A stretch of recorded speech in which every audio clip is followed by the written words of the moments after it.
Hello guys, আমি স্নেহা তোমাদের সামনে আবার একটা নতুন ব্লগ নিয়ে চলে এসেছি। আজ আমি একটা আনবক্সিং ভিডিও আর মায়ের দেওয়া কিছু গিফট তোমাদের সাথে শেয়ার করব। তাছাড়াও অনেকে আমাকে মেসেজ করেছো যে আমার ব্লগিং ছাড়াও আমার হবি কি, আজ সেটাই তোমাদের সাথে শেয়ার করব। চলো শুরু করা যাক। সব জাতিরই একটা করে সিগনেচার মার্ক বা নির্দিষ্ট কোনো বৈশিষ্ট্য থাকে, যাদেরকে তাদেরকে আমরা চিনতে পারি।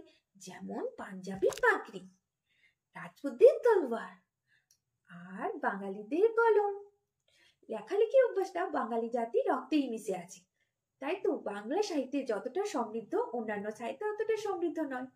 কবিতা, গল্প, উপন্যাস লেখাতে আমি এতটা পারদর্শী নয়, তবে ছোটবেলা থেকে ডায়েরি লেখার অভ্যাসটা রয়ে গেছে।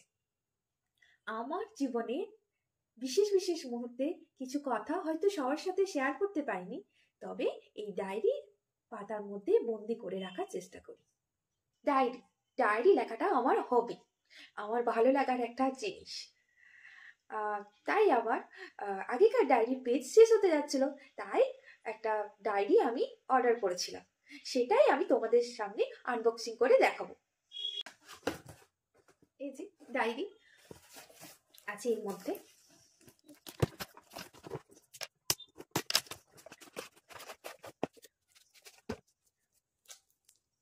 এই যে এই ডায়েরিটা আমি অর্ডার করেছিলাম। কেমন হয়েছে ডায়েরিটা? তোমরা কি ডায়েরি লিখতে ভালোবাসো? আর কে কে তোমরা ডায়েরি লেখো আমাকে কমেন্টের মাধ্যমে জানাবে। আর আমার মা তো কিছুদিন হলো অফিসে একটা ট্রেনে গিয়েছিল, সেখান থেকে আমার জন্য এই ব্যাগটা এনে দিয়েছে। এই যে ছোট মতো একটা ব্যাগ এনে দিয়েছে, আর